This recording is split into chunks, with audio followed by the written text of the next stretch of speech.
हजारों ख्वाहिशें ऐसी कि हर ख्वाहिश पे दम निकले। बहुत निकले मेरे अरमान लेकिन फिर भी कम निकले।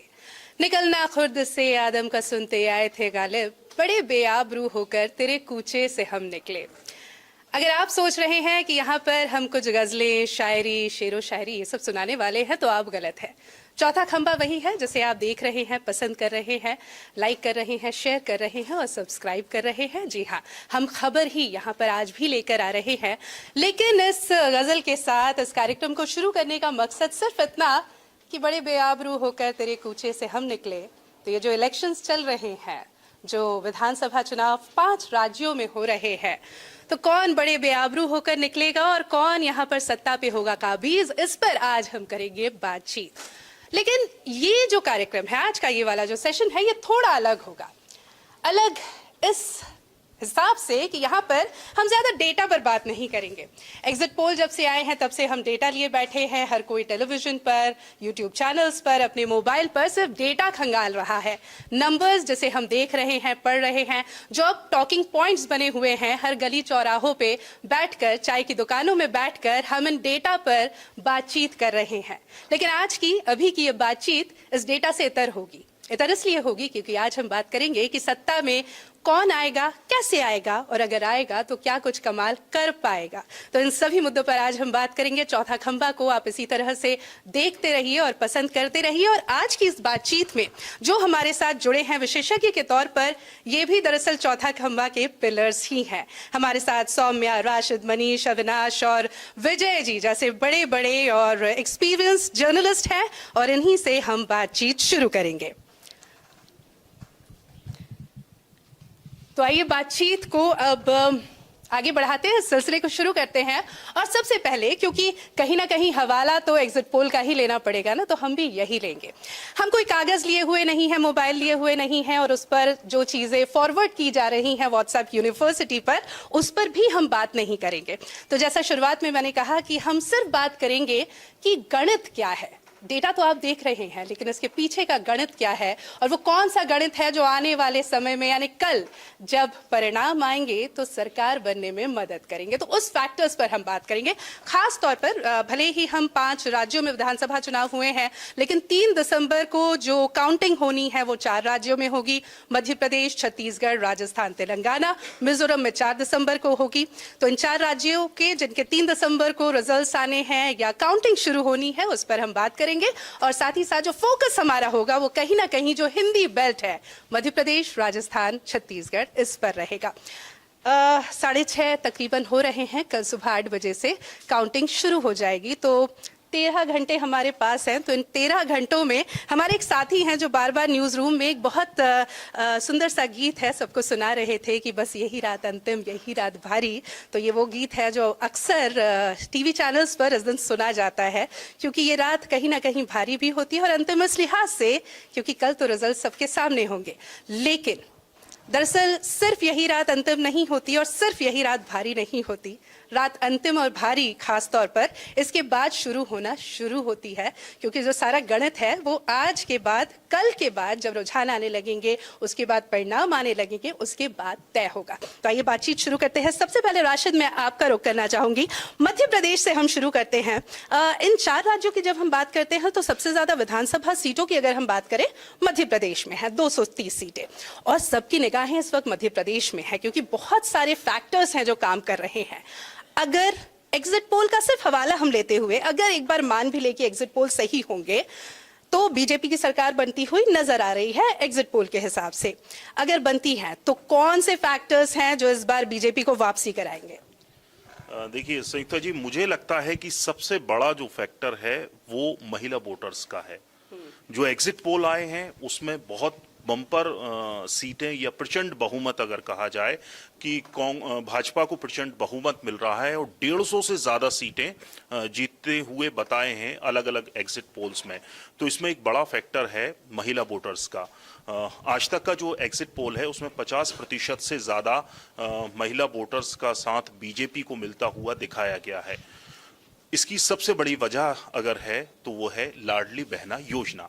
ये योजना जो है वो गेम चेंजर साबित होती दिख रही है, क्योंकि जैसा कि दिन में भी डिस्कशन में सामने आया था कि एक जो बेसिक अंतर कांग्रेस और भाजपा में दिख रहा है इस चुनाव में, कि भाजपा ने वो सब किया है, करके बताया है कि हमने लाडली बहना योजना बनाई, उसको हमने इम्प्लीमेंट किया, हमने 4 महीने पैसे दिए, हमने मतलब भाजपा ने अगर वादा किया कि हम 1,000 रुपए से शुरू करेंगे और 3,000 रुपए तक ले जाएंगे, जिसका सीएम शिवराज ने हर सभा में इसको पॉइंट आउट किया कि हम वो बोलते भी थे कि हम 1,000 दे रहे हैं, हम 1,250 देंगे, हम फिर बोलियां लगती थी। हाँ, फिर कांग्रेस की तरफ से भी आया था कि हम और बढ़ाएंगे, हम 1,500 करेंगे। जी, तो ऐसा नहीं कि कांग्रेस ने वादा नहीं किया, कांग्रेस ने वादा किया है, नारी सम्मान योजना का ऐलान किया, 1,500 रुपए महीना देने का ऐलान किया, लेकिन जो फर्क है वो भाजपा और कांग्रेस में यही फर्क है कि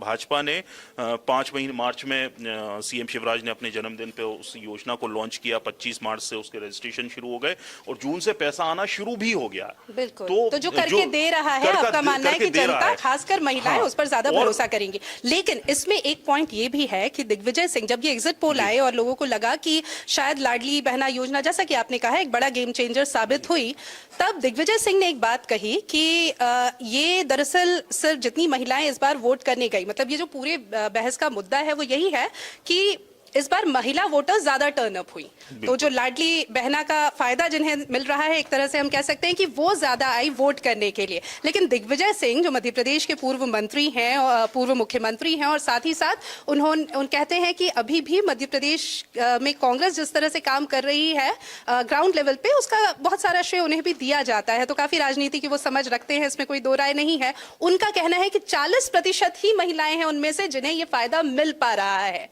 तो इससे आप कितना इत्तेफाक रखते हैं? देखिए, सरकारी आंकड़े जो हैं भाजपा की तरफ से दिए जाते हैं वो 1,32,00,000 महिलाओं के हैं कि जिनको लाडली बहना योजना का फायदा मिल रहा है।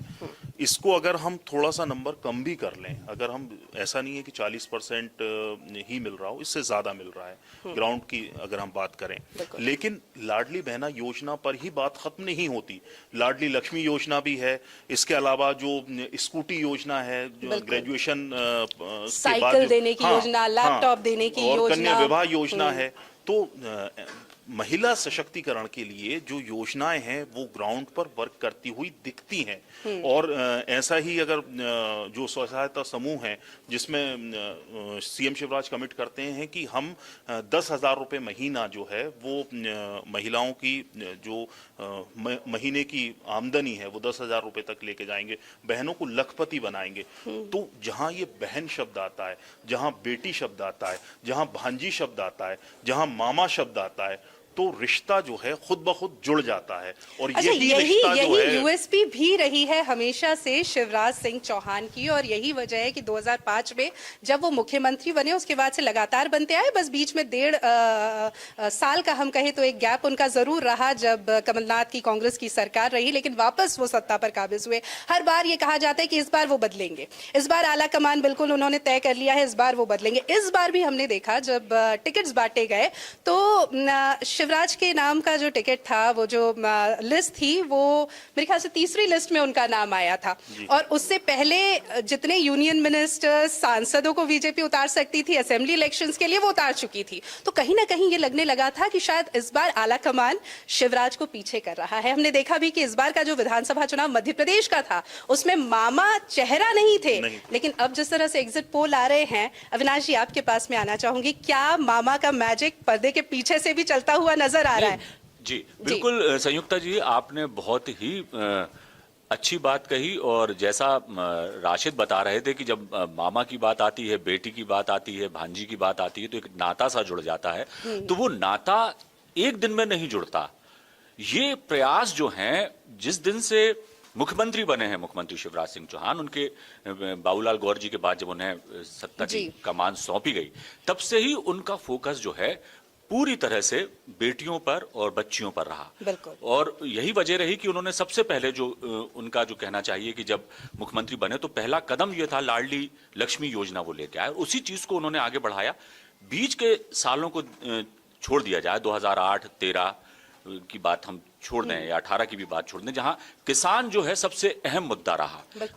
किसान जो है वो पूरे सत्ता की धुरी कह सकते हैं मध्य प्रदेश की रहे, लेकिन इस बार पूरी तरह से उन्होंने और वो भी जी, इलेक्शन से बिल्कुल, 4-5 महीने पहले। और सबसे बड़ी बात ये भी है कि लाडली लक्ष्मी योजना को नहीं भूले, लाडली बहना योजना वो लेकर आए, तो लाडली लक्ष्मी को लखपति बनाने के साथ उसमें कुछ और भी उन्होंने बेहतर करने की आवास कोशिश की। योजना में भी बहनों को फायदा देने का है ना, उन्होंने स्वयं बात सहायता कही। समूहों को भी सशक्त बनाने की उन्होंने बात कही, महिला सशक्तिकरण पर जो जोर उन्होंने दिया, वो लाडली बहना योजना लेकर निश्चित तौर पर संयुक्ता जी हम कह सकते हैं कि ये गेम चेंजर साबित होगी। और वही वजह रही कि जैसी बातें कही जाती रही कि मामा को थोड़ा पीछे कर दिया गया, शिवराज सिंह चौहान को पीछे कर दिया गया, या 2024 का चुनाव का लिटमस टेस्ट है उसको फोकस करते हुए बीजेपी इस चुनाव से अभी भूमिका बांध रही है, लेकिन ऐसा नहीं है।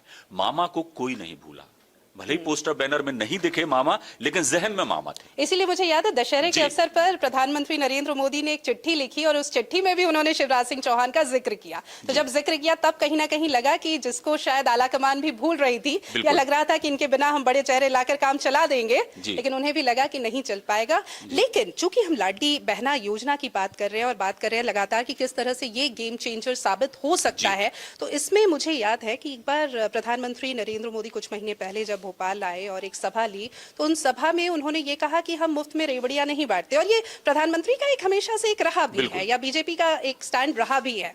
लेकिन ये वही समय है जब पूरे भोपाल में होर्डिंग्स लगे थे कि 1000 से बढ़कर 1250 लाडली बहना को दिया जाएगा। तो फ्रीबीज एक तरह से आलाकमान कह रहा है कि हम इसको प्रमोट नहीं करते, लेकिन हम दे रहे हैं और देते हुए का असर भी दिख रहा है। अब अगर बीजेपी की सरकार बन भी जाती है तो मेरे ख्याल से 1.5 करोड़ महिलाएं हैं इस वक्त जिन्हें इसका फायदा मिल रहा है, मोटा मोटा, थोड़ा ज्यादा थोड़ा कम। तो 1.5 करोड़ महिलाएं 1250 इस वक्त मिल रहा है, उसे बढ़ाकर 1500 करने की बात और आगे और बढ़ाने की बात है। 1250 भी मान लेते हैं जी। अब जब सरकार आएगी, मान लीजिए बीजेपी की आती है और मान लीजिए शिवराज सिंह चौहान ही बनते हैं या कोई और मुख्यमंत्री बने, क्या ये कर्जा संभाल पाएगी? किस तरह से मध्य प्रदेश चलाएगी? इसमें संयुक्ता जी दो बातें हैं।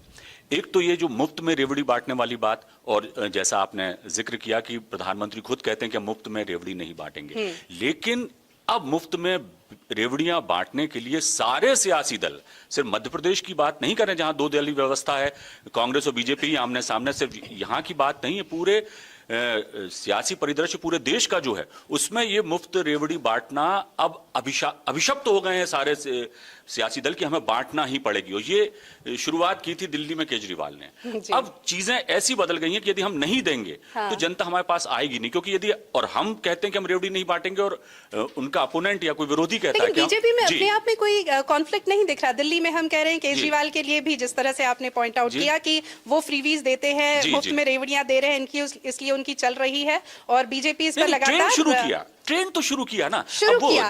लेकिन वहां तो बीजेपी अलग है। जब वो मध्य प्रदेश भी आते हैं तब भी प्रधानमंत्री कहते हैं जिनके चेहरे पर अभी भी तमाम इलेक्शन लड़ रही है बीजेपी और आगे भी लड़ेगी। और कहीं ना कहीं ये जो इलेक्शन है, जो जिसका एक तरह से हम कहें कि जनादेश कल आने वाला है, उसका असर 2024 में, जो अभी 6 महीनों में फिर से एक सरकार केंद्र में बदलने वाली है, उस पर तो असर पड़ेगा। और उसमें मध्य प्रदेश बहुत बड़ी भूमिका निभाएगा निश्चित तौर पर। मध्य प्रदेश एक तरह से नाक का सवाल बन गया है भारतीय जनता पार्टी के लिए। और जिस तरह का एग्जिट पोल में जिक्र किया जा रहा है कि बीजेपी को बढ़त मिलती है तो और बीजेपी वापस आती है, तो ये बहुत बड़ी उपलब्धि भारतीय जनता पार्टी के लिए होगी। लेकिन सबसे बड़ी चुनौती जो है संयुक्ता जी, वो है सरकार बनने के बाद की।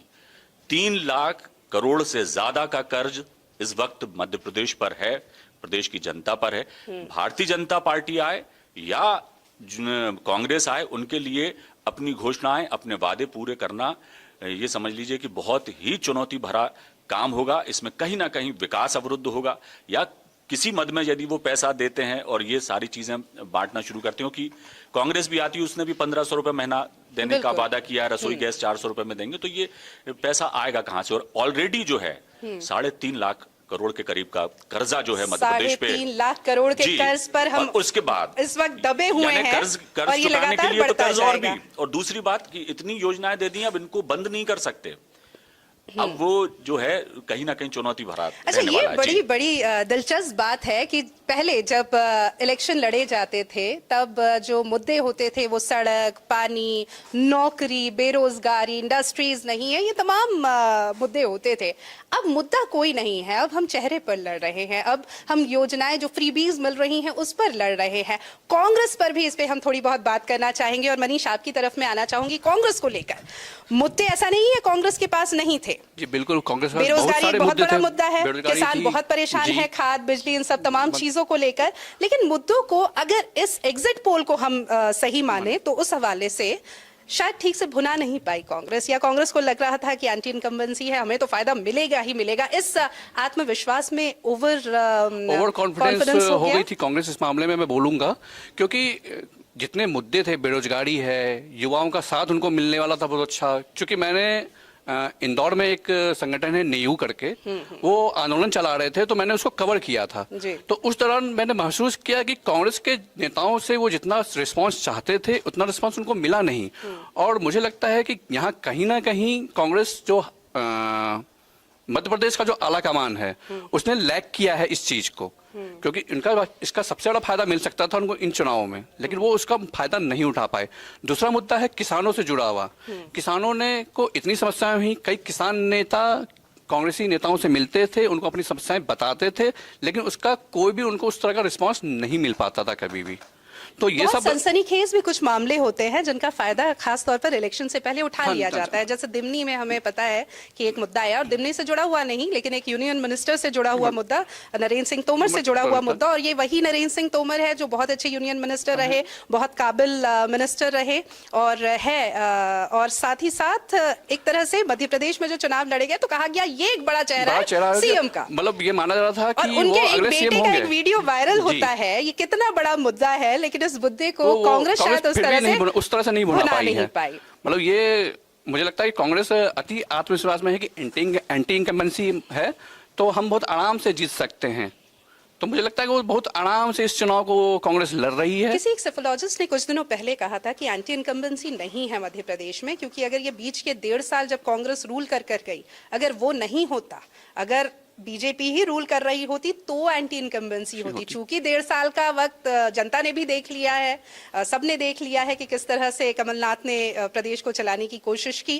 कर्ज की भी बात है, इंडस्ट्रीज हम ला पाए नहीं ला पाए, फ्रीबीज हम दे पाए नहीं दे पाए, ये तमाम मुद्दे हैं। लेकिन कहीं ना कहीं ये भी एक बड़ा फैक्टर रहा कि शायद एंटी इनकम्बेंसी थी ही नहीं, और थी या नहीं ये तो कल पता चलेगा।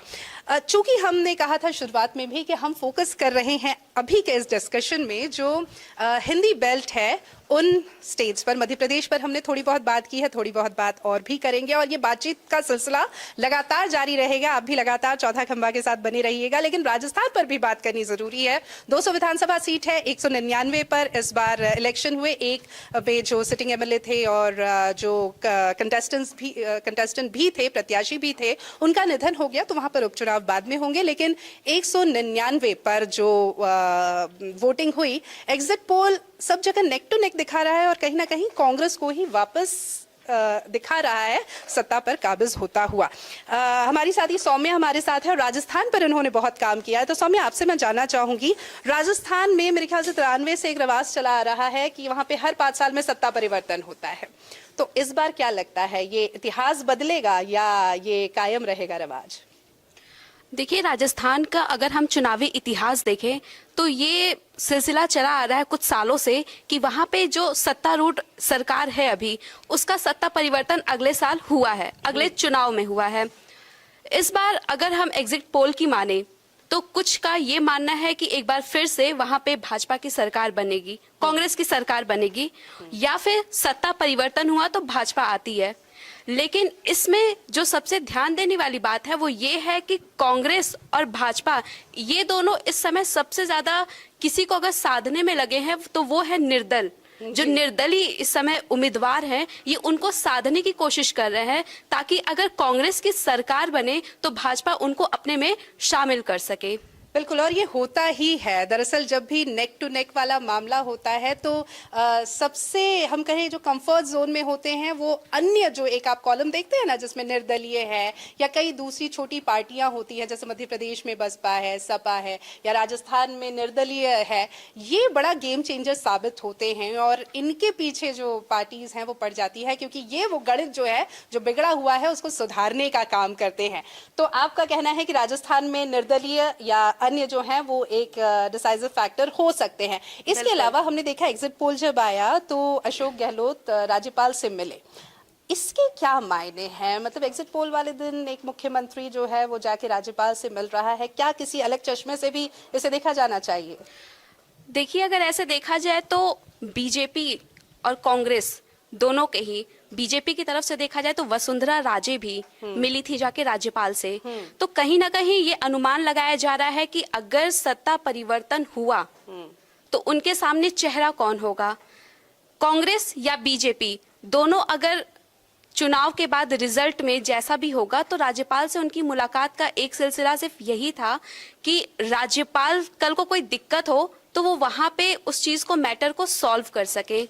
इसीलिए हमने देखा कि एग्जिट पोल आते ही यहाँ पे मुलाकात उन्होंने की अशोक गहलोत ने राज्यपाल के साथ, तो उसके अगले दिन वसुंधरा राजे भी राज्यपाल से मिलने गई। वसुंधरा राजे मिलने तो गई, लेकिन बीजेपी तो खुद ही चुनाव से पहले तक वसुंधरा राजे को राजस्थान का सीएम कैंडिडेट के तौर पे नहीं देख रहा था। अब देखेगा कि नहीं, ये तो कल के बाद पता चलेगा। मनीष, इस पर आप कोई बात कहना चाहेंगे खासकर राजस्थान को लेकर, और ये भी मद्देनजर रखते हुए कि राजस्थान में कांग्रेस अगर वापसी करती भी है या नहीं भी करती तो गहलोत और पायलट का जो मामला है ये एक फैक्टर तो रहेगा ही। नहीं, इन चुनाव में ये फैक्टर हमेशा से रहा है और मुझे लगता है, मतलब ये मेरा अनुमान है कि पायलट ने कहीं ना कहीं गहलोत को कमजोर करने की कोशिश की है इन चुनावों में और खुद को बढ़ाने की कोशिश की है। तो वैसे अशोक गहलोत की अगर देखिए तो उनको जादूगर कहा जाता है। जादूगर इसलिए नहीं कहा जाता कि वो कोई जादूरी दिखाते हैं, बल्कि इसलिए कहा जाता है कि वो सत्ता में बने रहने के लिए वो सारे करतब दिखाते हैं, करते हैं जो उनको फायदा पहुंचाए। जैसा इन चुनाव में अगर चुनाव की उम्मीदवारों की लिस्ट थी उसको अगर हम देखेंगे तो उन्होंने सचिन पायलट के जो खेमे के जितने उम्मीदवार थे उनमें किसी को भी उन्होंने लाल झंडी नहीं दिखाई, सबको हरी झंडी दे दी। तो ये भी एक मामला है गहलोत के साथ। और मैं साथ में बोलना चाहूंगा कि भाजपा को लेके जो बातें चल रही है कि वसुंधरा को उन्होंने आगे नहीं किया, उन्होंने दो चेहरे आगे किए, एक केंद्रीय मंत्री गजेंद्र सिंह शेखावत और दूसरी है दिया कुमारी। हाँ। और माना जा रहा है कि ये वसुंधरा राजे को बैकफुट पे लाने के लिए था, क्योंकि मतलब अंदरूनी सबको यही लग रहा था, सभी को लग रहा था कि वसुंधरा राजे इस बार अगर भाजपा वापसी करती भी है तो वो सीएम तो नहीं बनेगी। लेकिन जिस तरह से मुलाकात की, कहीं ना कहीं वो भी एक बातचीत का दौर या हम कहें र्यूमर्स का दौर तो शुरू हो ही गया। मतलब मुझे तो ये लगता है कि वसुंधरा राजे ने राज्यपाल से मुलाकात इसलिए की है ताकि वो हाईकमान को ये संदेश देना चाहती हैं कि मुख्यमंत्री तो मैं ही बनूंगी अगर भाजपा सत्ता में आती है तो। अच्छा, इससे पहले भी हम देख चुके हैं 2.5 साल जब गहलोत सरकार ने पूरे किए थे और सचिन पायलट एक बार मुखर हुए थे कि अब मेरी बारी है, मुझे मुख्यमंत्री बनाया जाए। तब जिस तरह से वो पूरा घमासान एक तरह से हम कहें कि कांग्रेस के ही अंदर अंदर चला, और उस पर जब पायलट ने ये भी चेतावनी दे दी और तकरीबन बात तय हो भी गई थी, क्योंकि मध्य प्रदेश में हम देख रहे थे कि सिंधिया जो है अपना खेमा लेके बीजेपी में शामिल हो चुके थे, कुछ उसी तरह के कयास लगाए जा रहे थे पायलट के लिए भी, लेकिन वहां पर वसुंधरा राजे ही वो थी जिन्होंने अड़ंगा लगाया था और ये नहीं होने दिया था। तो कहीं ना कहीं वसुंधरा राजे भी राजस्थान में ये अपना झंडा गाड़े हुए हैं और उनके जो एक्शंस है कहीं ना कहीं उससे ये तो मुझे अभी उनकी संन्यास लेने की भी खबर आई थी। हाँ। कि अपने बेटे को आगे कर लेकिन दिया राज्यपाल से मिलकर उन्होंने उस खबरों पर भी, और मुझे लगता है एग्जिट पोल का इसमें कोई ना कोई इनपुट तो है ही, क्योंकि एग्जिट पोल जब आते हैं और आपको लगता है कि नेक टू नेक फाइट है तो शायद हमें एक एज मिल जाए, तो शायद वसुंधरा राजे ने वही सोचा होगा। विजय जी, आपसे मैं जानना चाहूंगी, मध्य प्रदेश के साथ साथ छत्तीसगढ़, जिसे कुछ दिनों पहले तक माना जा रहा था कि कांग्रेस के लिए इस बार भी बहुत कंफर्टेबल रहेगा वहां से चुनाव निकालना, एग्जिट पोल में एज तो कांग्रेस को है लेकिन बहुत क्लियर एज नहीं है। मेजॉरिटी इस वक्त कांग्रेस को बहुत क्लियरली वहां पर नहीं मिल रही है। अगर छत्तीसगढ़ में कांग्रेस आगे है तो कहीं नेक टू नेक में बीजेपी के साथ भी फाइट है, और जब फाइट होती है तो फिर वही है कि जो ज्यादा पावरफुल होगा, जो ज्यादा माइटी होगा, वो किसी भी तरह से वो जनादेश को तो अपने उसमें मोड़ ही सकता है। बात के गणित के, जैसा हम कह रहे हैं कि अन्य का गणित होता है, दूसरे और कई सारे गणित तो मध्य प्रदेश ने भी देखे हैं पिछले चुनाव में। तो छत्तीसगढ़ में क्या लगता है, किसका क्या हाल होगा? और बघेल जिस तरह से बार बार कह रहे हैं कि मैंने जिस तरह से इन 5 सालों में काम किया है, मुझे कोई नहीं छू सकता, तो क्या वाकई में नहीं छू सकते? वाकई ये जो एग्जिट पोल आए हैं वो बघेल के पक्ष पे जाते दिखाई दे रहे हैं मुझे। हाँ। लेकिन आपने बात की बघेल की, तो मैं इसका एक दूसरा पहलू दिखाना चाहूंगा। हर जगह बात हो रही है कौन बनेगा मुख्यमंत्री। बघेल का साफ है, लेकिन टीएस सिंहदेव भी साथ है। ठीक है, टीएस सिंहदेव का बयान आया थोड़े दिन पहले, ये आखिरी चुनाव होगा यदि वो मुख्यमंत्री की रेस में नहीं है, मुख्यमंत्री नहीं बनते, तो ये साफ तो गोई से कहीं ना उन्होंने कहीं कहा। जो गहलोत और पायलट की लड़ाई हम देख चुके हैं, बिल्कुल। अगर इस बार कांग्रेस आती है तो वो लड़ाई हालांकि अभी भी दिख ही रही थी। इन 5 सालों में हमने वो लड़ाई धीरे बीच बीच में जैसे पॉपअप्स होते हैं ना कंप्यूटर में, वैसे वैसे खबरों के चैनल में वो पॉपअप की तरह ऊपर उभर कर आते थे। लेकिन इस बार लग रहा है कि वो भी एक बड़ा झमेला पैदा कर सकती है बिल्कुल। कांग्रेस के लिए। मैं इसी राजनीति के काले और स्याह चेहरे की तरफ ध्यान दिलाना चाहूंगा आपको। ना सिर्फ टीएस सिंहदेव, मध्य प्रदेश में इसकी सबसे बड़ी मिसाल मुख्यमंत्री शिवराज सिंह चौहान जी भी हैं। देखिए पिछले 5 साल से या पिछले 1.5 साल से हम देख रहे हैं वो बड़ी बड़ी योजनाएं लाए, तमाम जनहित की योजनाएं चलाई, लाडली बहना लाए, युवाओं को साधा, SC ST को, OBC को, दलित को, सबके लिए लाए। लेकिन चुनाव के इन वक्त पहले क्या हुआ, वो हट गए, उनको पीछे कर दिया पार्टी ने, मोदी सामने आ गए।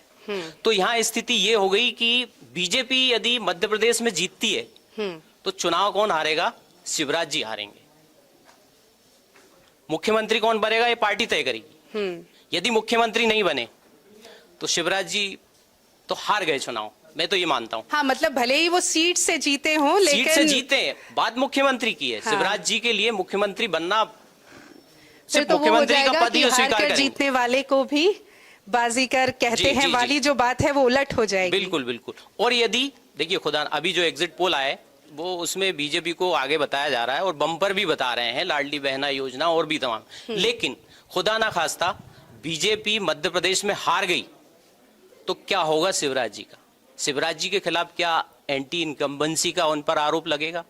ये उन पर तोहमत मढ़ी जाएगी। हार की जिम्मेदारी कौन लेगा? मोदी चेहरा थे, मोदी के मन में क्या है, ये नारे चलाए। ये एक बड़ी महत्वपूर्ण आपने बात कही कि बिल्कुल। अभी तक तो हम जीत का सहरा बांध रहे हैं, लेकिन अगर हार गए तो क्या होगा? तो उसका ठीकरा किसके सर फूटेगा? सहरा बंधेगा, किस पर मढ़ा जाएगा ये आरोप? बिल्कुल। मध्य प्रदेश की बात हो गई, बात राजस्थान की करें।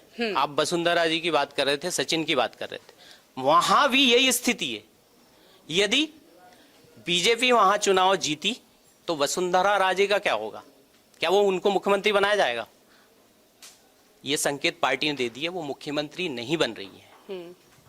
यदि बीजेपी हारी वहां तो उन पर यह आरोप लगेगी कि उनका गुर्जर, जाट और राजपूत और महिला वोटर उन्हें नहीं मिला।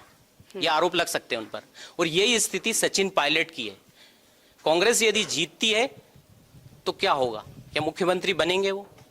सचिन पायलट को मुख्यमंत्री बनने देंगे गहलोत? तो मैंने ये इसलिए कहा कि इसीलिए हमने शुरू में कहा था ना कि बड़े बेआबरू होकर बिल्कुल। तेरे कूचे से हम निकले। तो कौन बेआबरू होकर निकलेगा? भले ही जीत भी गए, बिल्कुल। लेकिन फिर भी हम कूचे से निकल रहे हैं। तो यही तो वो बात है जिस तो जो इन देखना तीनों दिलचस्प है। हिंदी पट्टी के राज्यों में ये कुछ ऐसे नेता हैं जिनकी पार्टी यदि चुनाव जीतती है हाँ। तो भी टीएस सिंहदेव, मध्य प्रदेश में शिवराज सिंह चौहान जी, राजस्थान में सचिन पायलट और वसुंधरा राजे। वसुंधरा राजे ये चुनाव हारेंगे।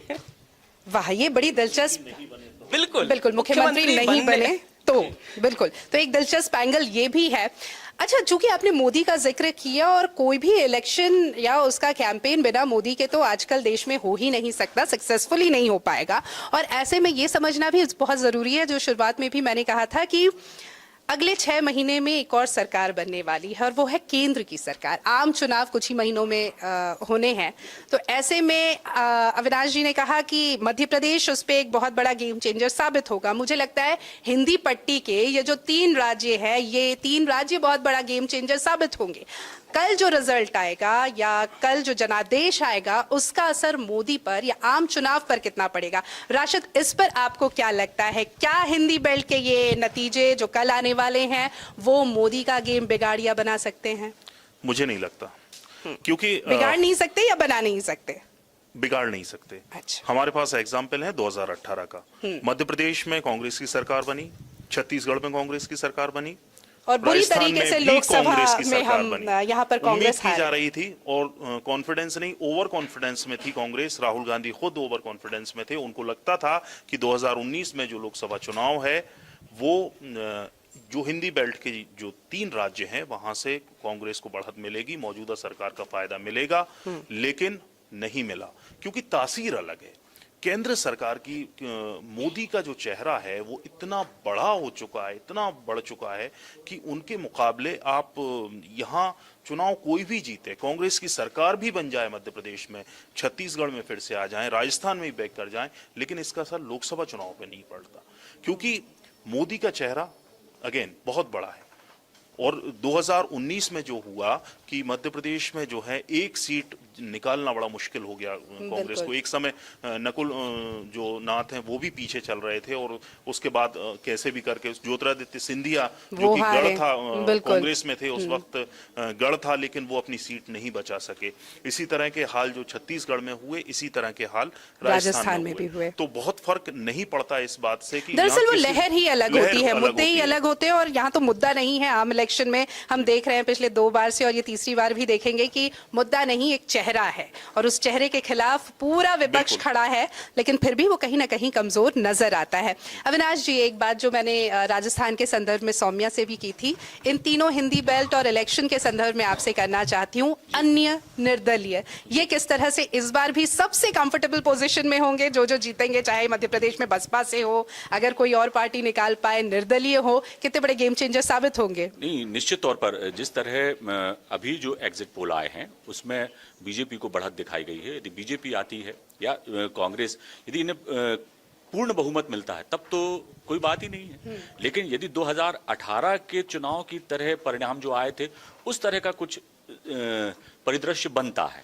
तो निश्चित तौर पर ये निर्दलीय, बागी और सपा और बसपा जो हैं, ये कहीं ना कहीं किंग मेकर की भूमिका में जो कह सकते हैं कि हो सकता है, क्योंकि पिछले चुनाव में भी 4 निर्दलीय जीते थे जी, और उसमें से बसपा की एक निर्दलीय थी जिन्होंने नाकू तले चने चबाना जिसको कहते हैं, वो मध्य प्रदेश में। और इस बार भी कई बागी खड़े हुए हैं, तो कई ऐसे बागी भी हैं। ज्यादातर को तो कांग्रेस से जिन्होंने बगावत करके चुनाव मैदान में कांग्रेस ने उन्हें बाहर का रास्ता दिखा दिया, बीजेपी ने भी ऐसा ही किया, लेकिन उनमें से भी कई बागी ऐसे हैं जो कद्दावर हैं और बिल्कुल कड़ी चुनौती वो दे रहे हैं। यदि वो जीत के आते तो उनसे भी संपर्क साधने में कोई भी दल हिचकेगा नहीं कि भाई हमारी साइड आ जाओ। तो ये बड़ा दिलचस्प यदि हो जाएगा, यदि 2018 जैसा कुछ होता है तो निर्दलीय, बागी और सपा और बसपा जो जिनका उत्तर प्रदेश से सटे इलाकों में प्रभाव है और हमेशा कुछ ना कुछ सीटें वो जीत के लाते हैं, 6% तकरीबन उनका वोटिंग परसेंट भी है, तो निश्चित तौर पर हम कह सकते हैं कि बहुत बड़ी भूमिका वो। और अभी तो एक तरह से जो पार्टियां हैं वो अपने अपने प्रत्याशियों को बचाने के लिए ही लगी है। वो खबरें आनी शुरू हो गई हैं कि वो अपने प्रत्याशियों को लेकर रिसोर्ट पॉलिटिक्स जिसे हम कहते हैं, और बिल्कुल हॉर्स रेसिंग का भी एक मुद्दा जो है अब चल पड़ा है कि अब धीरे धीरे उस गणित पर भी काम किया जाएगा, उस पर भी हम बात करेंगे। लेकिन वोटिंग परसेंटेज का आपने जिक्र किया, राशिद, मैं आपसे जानना चाहूंगी, वोटिंग परसेंटेज अगर हम देखें इस बार तो वो किस ओर इशारा कर रहे हैं? देखिए, वोटिंग परसेंटेज को समझने के लिए हमें 4 दशकों की वोटिंग परसेंटेज को एनालिसिस करना पड़ेगा, 40 साल के, 40 साल के, और उसमें जो बात निकल के आती है उसमें सबसे पहले इस बार का जो वोटिंग परसेंटेज है वो 77.15% रहा है, जो कि पिछली बार से 1.52% ज्यादा है। लेकिन और जो एनालिसिस अगर हम करते हैं तो उसमें ये बात निकल के आती है कि जब 3% से ज्यादा वोटिंग होती है तब सरकार बदलती है, और अगर 2% या इसके आसपास रहता है तो सरकार नहीं बदलती। इसके लिए मैं जो कुछ मेरे पास आंकड़े हैं 85 में 1985 की अगर हम बात करें तो 49.79% वोटिंग हुई थी, सत्ता में कांग्रेस थी। इसके बाद जो 1990 में मतदान हुआ, विधानसभा चुनाव हुए, 54.21% वोटिंग हुई। तो जो कि पिछले चुनाव से, जो कि 85 में हुआ था, उसके बाद से 4.42% ज्यादा था, ज्यादा का इजाफा था और सत्ता परिवर्तन हुआ। अच्छा। बीजेपी आई सरकार में 93 में फिर से चुनाव हुए। 93 में जो है 60.17% वोटिंग हुई, जो कि इस बार भी बढ़े। प्लस 5.96 पिछली बार से ज्यादा था। जी। तो फिर सत्ता में परिवर्तन हुआ और कांग्रेस आ गई बीजेपी को सत्ता में हटाने के बाद। 93 की अगर हम बात करें 98 की, तो दिग्विजय सिंह तब तक मुख्यमंत्री थे, पहला कार्यकाल उनका पूरा हो चुका था और जो वोटिंग थी वो 60.21%, मतलब 1% भी नहीं बढ़ी, 0.04% का इजाफा हुआ। सत्ता में परिवर्तन नहीं हुआ, दिग्विजय सिंह जी। रिपीट हुए। जी। इसके बाद आती है 2003 का चुनाव। 2003 का चुनाव मध्य प्रदेश के राजनीतिक परिदृश्य से अगर हम देखें तो ऐतिहासिक चुनाव था। लहर नहीं आंधी साबित हुआ था वो। उमा भारती जिस तरह से उन्होंने चुनाव प्रचार किया था और दिग्विजय सिंह के खिलाफ सरकारी कर्मचारियों का आक्रोश और तमाम ऐसे मुद्दे थे, बिजली, पानी, सड़क, जिससे कि बैकफुट पर थी कांग्रेस। उस लहर में जो है 2003 में 67.25% वोटिंग हुई, जो कि 7.04% ज्यादा थी। बहुत बम्पर सीटों के साथ बीजेपी आई। अब बात करते हैं 2008 की। 2008 में 69.78%, जो कि 2.53% ज्यादा था। सत्ता परिवर्तन नहीं हुआ। शिवराज सिंह चौहान फिर से मुख्यमंत्री बने। अब 2013 की बात करें, यहां पे भी 2.35% का इजाफा हुआ था वोटिंग में। यहां पर भी सत्ता परिवर्तन नहीं हुआ। अब 2018 में अगर हम बात करें तो 75.63% वोटिंग हुई थी, जो कि 3.50% ज्यादा थी। तो फाइट बहुत क्लोज थी, कांटे का मुकाबला था, लेकिन सत्ता परिवर्तन हुआ, रिजल्ट्स में भी दिखा वो। और वोटिंग परसेंट की अगर हम संयुक्त जी बात करें तो जो कांग्रेस का ट्रेडिशनल वोट है, या अगर हम 3 दशक 4 दशक के का अनुपात निकालें तो कांग्रेस का जो वोट परसेंट है वो 38% के आसपास ही रहता है, और जो बीजेपी का है वो 42% के आसपास रहता है। अदर्स का जो रहता है वो 18% 17% इसके आसपास रहता है। तो जब भी भाजपा का वोटिंग परसेंट कम होगा और कांग्रेस का वोटिंग परसेंट बढ़ेगा तो फायदा कांग्रेस को होता है, और कांग्रेस का कम होता है तो वोटिंग परसेंट जो है बीजेपी का फायदा इजाफा होता है। लेकिन इस बार जो एग्जिट पोल हैं उसमें खासतौर से हम आज तक के एग्जिट पोल की अगर मैं बात करूं तो वहां 47% के करीबन बीजेपी को वोटिंग परसेंट बताया, जो कि बहुत ज्यादा है। इसमें जो अदर्स हैं उनका वोटिंग परसेंट कम हो रहा है। अगर ये कन्वर्ट होते हैं तो यकीन मानिए ये बहुत ऐतिहासिक जीत होगी, और जो ट्रेंड है वो तकरीबन गुजरात के आसपास का वैसा हो जाए कि एक तरफा लहर वाली। लेकिन ये कांग्रेस के लिए अच्छी खबर नहीं है, क्योंकि वोटिंग परसेंटेज जो है वो 1.52% बढ़ा है, और ये शुभ संकेत कांग्रेस के लिए नहीं है। बिल्कुल। तो अब एग्जिट पोल कितना सही साबित होगा, और जो तमाम बातचीत, तमाम गणित लगाए जा रहे हैं, जो तमाम डेटा पेश किए जा रहे हैं, वो कितने सच साबित होंगे ये पता चलेगा कल सुबह, यानी 3 दिसंबर को सुबह 8 बजे से काउंटिंग शुरू होगी। सबसे पहले पोस्टल बैलेट गिने जाएंगे, उसके बाद 8:30 बजे से तकरीबन जो ईवीएम मशीन्स हैं उनकी काउंटिंग शुरू होगी, और हम अनुमान लगा सकते हैं कि 10 साढ़े 10 बजे तक पिक्चर काफी कुछ क्लियर हो जाएगी। रुझान रहेंगे लेकिन फिर भी काफी कुछ साफ हो जाएगा, और दोपहर तक तो समझ में आ ही जाएगा कि ये जो 4 राज्य है, मध्य प्रदेश, छत्तीसगढ़, राजस्थान, तेलंगाना, इनमें किसके लिए अच्छी खबर है, किसके लिए अच्छी खबर नहीं है, और जो गणित है वो तो एक तरह से कल के बाद शुरू होगा। तो आप लगातार हमारे साथ बने रहिएगा, क्योंकि पल पल की अपडेट हम आपको ट्विटर के माध्यम से भी, चौथा खंबा जो हमारा ट्विटर हैंडल है उस पर आपको मिलती रहेगी। इसी नाम से हमारा फेसबुक पेज है, इस पर भी आपको तमाम अपडेट्स मिलते रहेंगे, यूट्यूब लिंक्स मिलती रहेंगी, और यूट्यूब पर भी खबरों तो होंगी ही, लेकिन खबरों का जो सबसे सटीक पूर्वाग्रह को छोड़कर बिल्कुल जो सटीक खबरें हैं उसका विश्लेषण हम आपको दिखाएंगे। तो जुड़े रहिएगा, सब्सक्राइब जरूर कीजिए चौथा खंबा को, लाइक कीजिए, शेयर कीजिए और बने रहिएगा हमारे साथ। अभी के लिए इतना ही, नमस्कार।